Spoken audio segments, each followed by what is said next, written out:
Assalamualaikum warahmatullahi wabarakatuh. Selamat pagi anak-anak.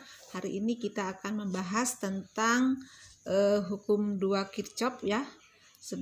Sebagaimana lanjutan dari pembahasan kita kemarin. Hukum 2 Kirchhoff ini berlaku untuk suatu rangkaian yang tertutup seperti ini ya. Suatu rangkaian tertutup ini biasanya disebut dengan loop ya.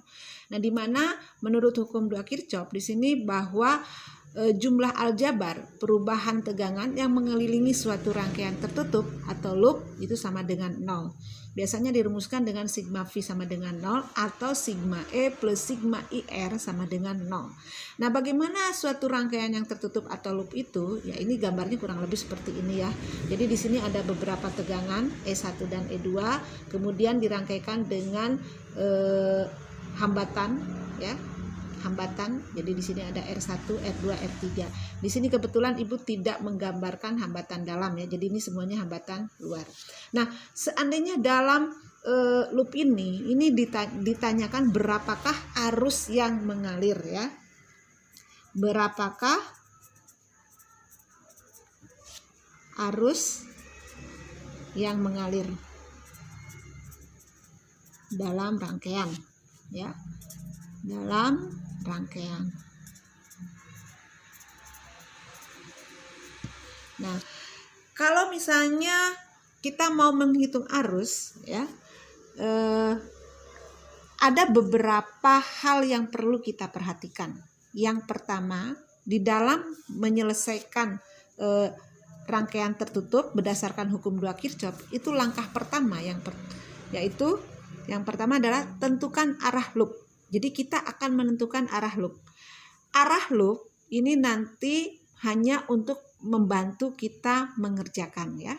Jadi yang pertama menentukan arah loop. Kemudian yang kedua tentukan arah arus listrik. Jadi arah arus listrik ini sangat bebas. Nanti kita akan menentukan arah arus listrik. Nanti Ibu akan berikan contoh langsung pada penggunaannya ya. Kemudian setelah kita menentukan arah loop dan menentukan arus listrik, maka langkah berikutnya, kuat arus ini akan bernilai positif jika searah dengan arah loop dan negatif jika berlawanan arah dengan arah loop ya. Berlawanan arah dengan loop. Jadi dia akan negatif jika berlawanan arah dengan loop. Nah, itu untuk arus. Kemudian untuk tegangan ya. Apabila saat mengikuti arah loop kutub positif yang dijumpai lebih dahulu, maka GGL atau E-nya itu bernilai positif. Tetapi jika kutub negatif dijumpai lebih dahulu, maka GGL atau E-nya ini bernilai negatif. Jadi nanti seandainya kita mengikuti arah perputaran loop, seandainya yang dijumpai pertama adalah kutub positif, maka nilai E ini adalah positif. Ya. Tapi kalau yang dijumpai yang pertama adalah negatif, maka ini adalah negatif nilainya. Oke, ini supaya lebih pahamnya Ibu akan langsung ke contoh soal ya. Nah, contoh soal misalnya di sini ada sebuah loop ya. Ini Ibu misalkan aja R1-nya di sini nilainya 2 ohm, R2-nya adalah 4 ohm, R3-nya adalah 6 ohm, E1-nya adalah 8 volt, E2-nya adalah 4 volt ya. Jadi langkah pertama tadi menurut aturan itu adalah harus menentukan arah loop ya. Jadi kita akan menentukan arah loop dulu lah. Misalnya arah loop arahnya ke sini searah jarum jam ya. Ini arah loop. Oke, kita sudah menentukan arah loop. Kemudian yang kedua kita menentukan arah arus. Kita supaya mudahnya kita buat arah arus. Ini semua permisalan ya. Jadi sangat bebas. Ini arah arus, anggap aja arah arusnya anggap ke sini. Ya. Jadi kalau ini A, B, C, D, maka arusnya adalah arah A, B, C, D, kan gitu ya. A, B, C, D, A gitu. Jadi arah arusnya ke sini. Sementara arah loop juga seperti itu. Kemudian yang ketiga ya. Kita menulis dulu persamaan hukum 2 Kirchhoff ya. Jadi sigma E ya, ditambah sigma IR sama dengan 0. Nah, tadi disebutkan di sini kuat arus akan bernilai positif jika searah dengan arah loop dan negatif jika berlawanan dengan arah loop. Kemudian untuk tegangan, jika apabila saat mengikuti arah loop kutub positif dijumpai lebih dahulu, maka GGL atau E-nya bernilai positif. Tapi jika kutub negatif dijumpai lebih dahulu, maka GGL E-nya ini akan bernilai negatif. Oke, kita sudah memasukkan persamaan hukum 2 Kirchhoff. Jadi kita E dulu ya. Jadi kebetulan di sini E dulu. Kita lihat perputaran arah loop. Arah loop kan berputar searah jarum jam. Ketika dia menjumpai pertama di E1, ini adalah kutub positif dan ini negatif, maka dia nilainya akan positif. Ya kan? Jadi di sini tulis positif E1 kan gitu ya. Nanti terus ini jalan set ke sini dulu, habiskan dulu yang E ini. Ya, jangan dulu ke arus, habiskan dulu karena di sini sigma E. Jadi habiskan dulu yang E karena di sini E-nya kebetulan ada 2. Jadi terus jalan ke sini, ini akan ketemu dengan kutub negatif, ini positif. Jadi untuk yang E nilainya negatif. E2. Ya kan? Ini tidak ada lagi E-nya habis. Nah, baru kita sekarang ke I. I ini kebetulan searah loop ya, searah loop, sehingga di sini I-nya akan positif gitu loh. Ya. I positif, I ini akan melewati R1, R2 dan R3 karena di sini tidak ada percabangan ya. Jadi R1, R2 dan R3 tinggal kita tambahkan. R1 ditambah R2 ditambah R3 sama dengan 0. Oke. Paham sampai sini anak-anak ya? Nah, sekarang kita lihat E1. E1 tuh nilainya 8. Jadi kita tulis positif 8 min E2 nilainya 4, nah gitu ya, ditambah I, R1 berapa? R1 2, R2 nya 4, R3 nya adalah 6, ini akan sama dengan 0. Ini berapa jadinya nih? Ini akan menjadi positif 4 ditambah I berapa ini? 12 ya, sama dengan 0. Ini biasanya akan kita tulis 12I akan sama dengan, ini positif ke sini jadi negatif ya, 4. Nah gitu ya. Jadi I-nya ini adalah min 4/12. Ini bisa disederhanakan menjadi min 1/3 ampere. Nah, kenapa di sini negatif? Itu negatif berarti arus yang sebenarnya pada rangkaian loop itu sebetulnya arahnya adalah BADC ya. Jadi bukan berarti salah. Jadi kita menentukan kalau ini negatif, ini bukan berarti salah, tetapi arus ini ya, besarnya arus ini adalah terbalik dengan permisalan. Tadi kan kita permisalannya bahwa arus ini menurut dugaan kita itu arah arusnya adalah ABCD. Tetapi ternyata arah arus di sini arah arus mengikuti arah ke sana kan, B A B C ya. Jadi sebesarnya 1/3 ampere. Jadi negatif di sini hanya arah. Jadi bukan salah ya. Jadi kalau kebetulan kita nilainya positif di sini, kalau positif berarti sesuai dengan permisalan yang kita buatkan tadi, karena ini menentukan arus itu kan adalah permisalan. Jadi ini sangat bebas ya. Jadi tidak ada aturan yang menyatakan bahwa ini harus ragam gitu. Loop harus sama ke sana, kemudian arus juga harus ke sana sama, tidak. Jadi sangat bebas. Kalian mau menentukan arahnya BADC juga boleh, arah loop ke sini atau arah loopnya yang ke sana boleh ya. Jadi ini sangat bebas. Nah, ini adalah hukum 2 Kirchhoff untuk yang rangkaian mengandung 1 loop. Nah, bagaimana kalau seandainya sekarang rangkaiannya itu ada 2 ya, itu rangkaiannya ada 2.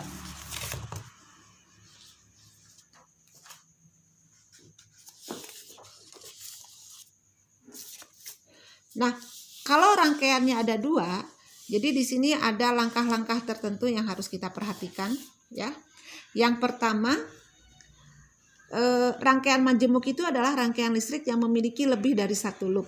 Kalau tadi ini 1 loop ya. Jadi sekarang nanti kita akan membuat 2 loop. Kemudian langkah-langkah yang perlu dijalankan ya. Ini yang pertama, gambarlah rangkaian listrik dari rangkaian majemuk tersebut ya. Kemudian tentukan kuat arus pada setiap percabangan yang dianggap perlu, karena di situ nanti kita akan ketemu dengan cabang, karena dia bercabang, karena ada 2. Jadi kita harus menentukan arah listriknya ya. Kemudian yang berikutnya, kalau seandainya di dalam rangkaian itu hubungannya ada seri paralel gitu ya. Jadi ini harus disederhanakan dulu menjadi rangkaian yang sederhana. Kemudian yang berikutnya adalah tetapkan loop. Ini berikut arahnya, sama dengan tadi yang rangkaian pada yang 1 loop.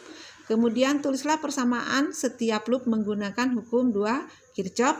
Tulislah persamaan arus untuk setiap titik percabangan dengan hukum 1 Kirchhoff ya. Hukum 1 Kirchhoff itu arus yang masuk sama dengan arus yang keluar. Kemudian kita baru menyelesaikan penyelesaian persamaannya. Nah, bagaimana nih contohnya supaya lebih paham? Ibu akan memberikan contoh ya. Misalnya di sini Ibu memiliki rangkaian seperti ini. Ini sebetulnya pekerjaan ini mudah soal ini ya. Cuman kita sangat perlu hati-hati. Ya. Kadang-kadang itu karena kenapa kita perlu hati-hati? Karena kita sangat bebas menentukan pekerjaan kita gitu loh ya. Jadi ini tidak seragam pun dengan satu siswa dengan siswa yang lain, pengerjaannya ini tidak masalah. Yang penting hasil akhirnya harus sama gitu ya. Nah, misalnya Ibu punya rangkaian seperti ini ya. Ini anggap saja R1 ya. Ini R2, ini R3 ya. Ini E1, ini E2. Ini 9 volt. Yang ini 4 volt. Ya. Kemudian R1 besarnya di sini 3 ohm. Yang R2 besarnya 6 ohm. R3 besarnya 2 ohm. Ya. Nah, ini adalah rangkaian majemuk. Jadi ada 2 rangkaian ya. Saya mau menggunakan yang merah supaya lebih paham. Nah, di sini langkah pertama ya. Ini kebetulan rangkaiannya sudah sederhana, jadi tidak ada yang berupa seri paralel, jadi udah sederhana seperti ini ya. Kita bisa melanjutkan ke hukum 1 Kirchhoff ya. Ingat di sini ada percabangan ya. Ini misalnya di sini ada titik A, B, C, D, E, F. Oke. Nah, di sini ada percabangan nih. Di titik B ada percabangan dengan di titik E. Kita harus memilih salah satu ya. Mau di titik B atau di titik E yang akan menentukan arus berdasarkan hukum 1 Kirchhoff. Misalnya Ibu ambil di titik B ya. Jadi ingat di percabangan itu harus ada yang masuk dan harus ada yang keluar ya. Jadi ini misalnya permisalan ini I ya. Ini masuk ke titik B, kemudian ini keluar. Ya, ini pun harus keluar. Ya, boleh masuk, boleh. Jadi ini masuk, ini keluar gitu loh ya. Jadi ini jangan masuk semua atau keluar semua gitu ya. Yang penting ada yang masuk, ada yang keluar gitu. Ya. Jadi ini masuk, ini yang keluar. Atau yang ini masuk, ini yang keluar. Ya, atau ini masuk 2, ini keluar, boleh. Sangat bebas. Jadi mana saja ya. Jadi ini I, kemudian ini anggap saja ini I1, ini anggap I2. Oke, ya. Ibu harap sampai di sini kalian paham. Kemudian setelah itu kita tentukan arah arus nih. Arah loop ya. Kita tentukan arah loop. Nah, misalnya saya mau ke sini arah loop. Nah, ini loop 1 karena ada 2. Kemudian yang kedua mau sama searah. Nah, yang kedua juga begini. Oke, ya. Jadi kita akan menulis dulu nih. Menulis dulu persamaannya. Di sini dari hukum 1 Kirchhoff kita akan mendapatkan I akan sama dengan I1 plus I2. Ya. Katakan saja ini persamaan 1. Sekarang kita kerjakan satu-satu nih. Kita akan mengerjakan dulu untuk loop 1. Ya. Loop 1 masukkan persamaan Kirchhoff 2. Sigma E ditambah sigma IR sama dengan 0. Nah, karena di sini ada di tengah-tengah dan tengah-tengah ini bisa masuk ke loop 1 dan loop 2. Jadi untuk mengerjakannya kita tutup satu-satu ya. Jadi untuk mengerjakan loop 1 yang ini tutup dulu. Yang ini tutup. Ya. Jadi kita akan mengerjakan satu-satu ya. Ketika ini ditutup ya, ketika ini ditutup. Sebentar.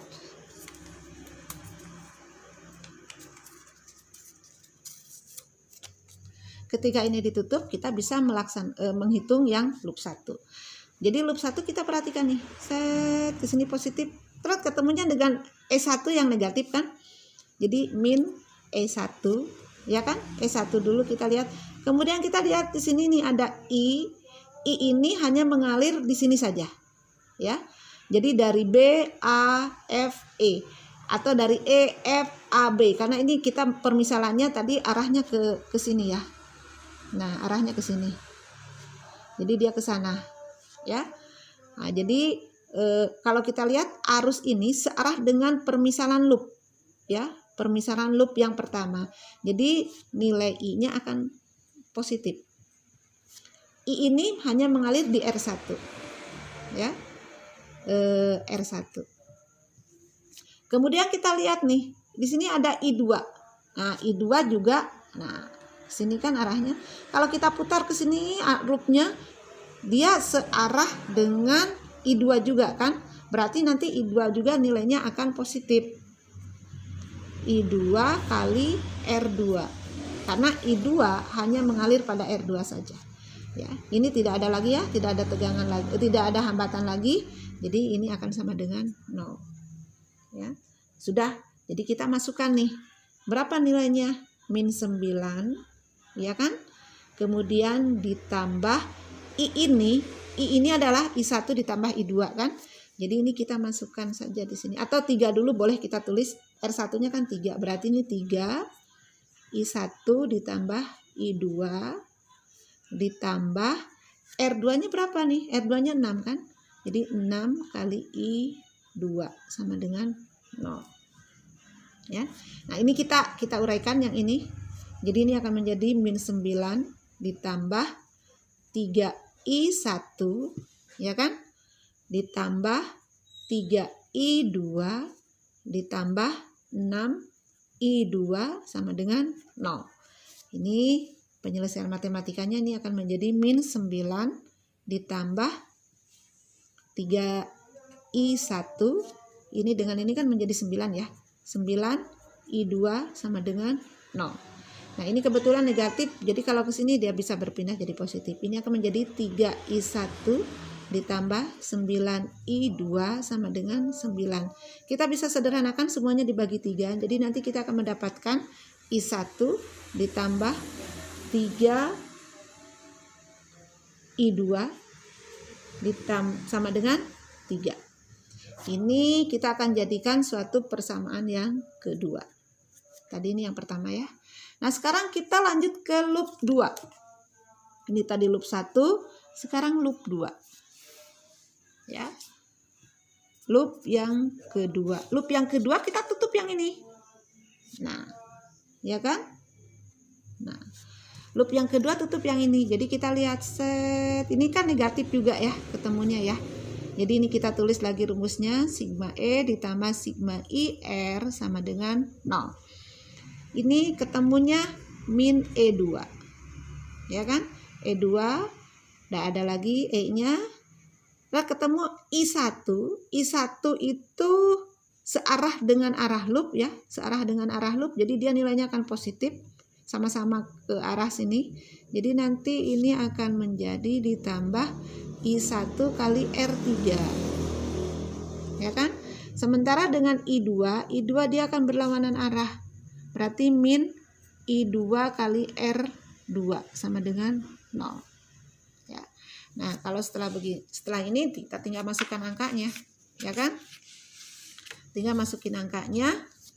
E2 nilainya min 4 ditambah R3 berapa tadi? R3 2I1 min R2 6I2 sama dengan 0. Ya. Ini kita akan lebih sederhanakan lagi atau kita rubah sedikit. 2I1 min 6I2 akan sama dengan 4. Atau ini kita sama-sama bagi 2, ini akan menjadi I1 min 3I2 sama dengan 2. Ya. Ini adalah persamaan yang ketiga. Nah, sekarang kita gabungkan nih persamaan kedua dengan persamaan yang ketiga. Kita perhatikan persamaan 2 dan 3. Nah, kita gabungkan I1 ditambah 3I2 sama dengan 3. Sementara yang ini I1 min 3I2 ya, min 3I2 sama dengan 2. Kita akan menghilangkan yang mana nih? Misalnya kita mau mencari dulu yang I2 ya. Jadi I2 nya kita akan kurangi ini. Kurangi kan? Maka kita akan mendapatkan ini menjadi 6I2 sama dengan 3 dikurangi 2, 1. Jadi nilai I2 nya sama dengan 1/6 ampere. Kita lihat nih, ini nilainya positif, maka I2 itu arahnya ini sudah sesuai dengan permisalan yang kita buat. Ya. Nah, sekarang kita masukkan nih ke salah satu persamaan, mau persamaan yang kedua atau mau persamaan yang ketiga ya. Ini misalnya kita masukkan ke persamaan yang kedua ya. Jadi ke persamaan 2. Persamaan 2 itu I1 ditambah 3I2 sama dengan 3. Jadi I2-nya 1/6, ini akan menjadi I1 ditambah 3 kali 1/6 sama dengan 3. Kan gitu ya. Maka ini akan menjadi I1 ditambah 3/6 sama dengan 3. Ya. Maka kita akan mendapatkan I1 sama dengan 3 dikurangi 3/6. Ini hasilnya akan menjadi berapa? 2 3/6 ya. 2 3/6 atau sama saja dengan 2,5 ampere. Nah, kebetulan ini juga positif nih. Ya. Jadi I1 positif nilainya, I2 juga positif. Jadi I1 pun sesuai dengan permisalan yang kita buat. Arahnya sesuai dengan yang kita buat. Nah, sekarang kita tinggal menentukan I-nya ya. Kita ke atas ini. Ingat I-nya adalah I1 ditambah I2. Jadi I sama dengan I1 ditambah I2. I1-nya berapa? I1-nya 2, kita ambil yang 3/6 deh biar mudah. 2 3/6 ditambah 1/6. Ini kita akan mendapatkan 2 4/6 atau nilainya sama saja dengan 2/3 ampere. Ya. Ya, jadi semuanya nilainya positif, artinya arus sudah sesuai dengan permisalan kita. Nah, nanti kalau misalnya negatif ya, tidak masalah. Kalau negatif berarti tinggal arusnya terbalik dengan permisalan kita. Nah, biasanya di dalam menentukan